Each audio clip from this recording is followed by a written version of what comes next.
Hey guys, you are watching Aurora's vlog. Today, I will be sharing to you guys how I cope or how I manage adjusting life to America. The subtitle for this episode is Immigrant. So anyways, if this is your first time watching Aurora's vlog, please don't forget to hit like and subscribe, and to those my followers, thank you so much for watching this video.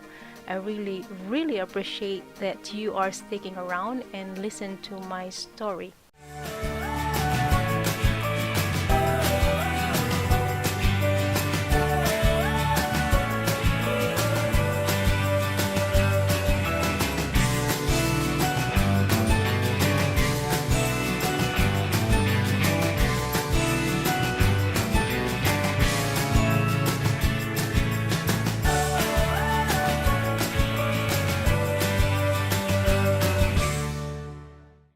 Anyways, let's get this video going.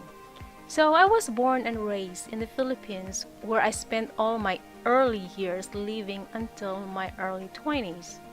Then through a dating service, I met and married an American man. I arrived in America back in 1999. I had no intention of leaving my family behind, but since I was about to marry an American man, I had no other choice but to come live with him, since he was not about to move to the Philippines.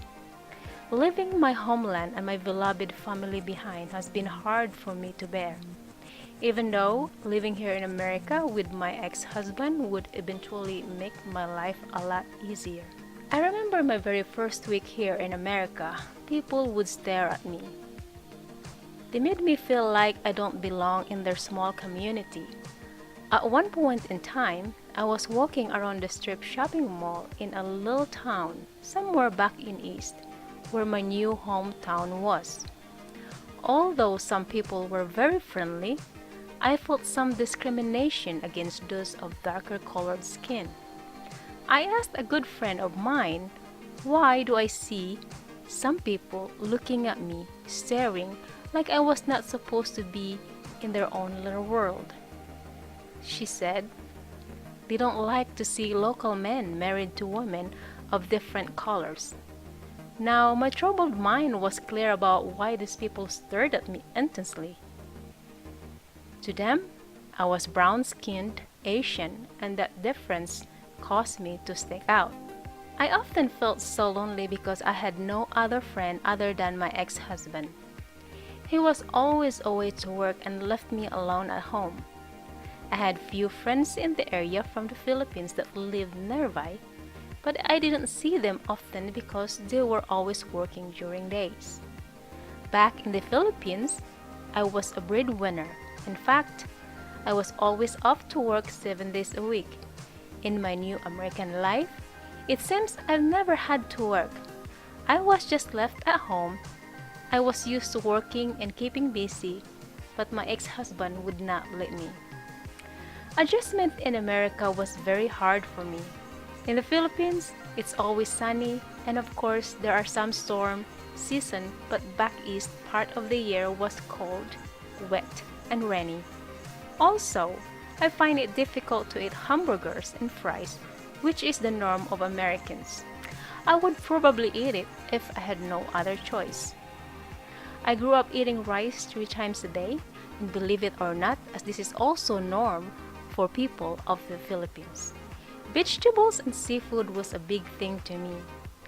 We have so many sources nearby, but oftentimes here in America, it is difficult to find fresh seafood.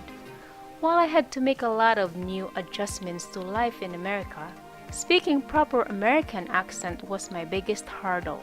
My then husband did not try to help me much with speaking and just thought that my accent was cute. My married life finally got to a breaking point, and I escaped with a divorce to find myself living in Arizona. Now I am very content and was able to finally adapt and start a new career in America. I went to school for my nursing assistant certificate and was on my way to getting my RN degree, but that changed. I am not in the medical field any longer. Also, I am happily married to a wonderful love of my life. Anyways, I have shown that I can make the adjustment living here in America, of which at first I thought was difficult. Now I am proud to be American citizen.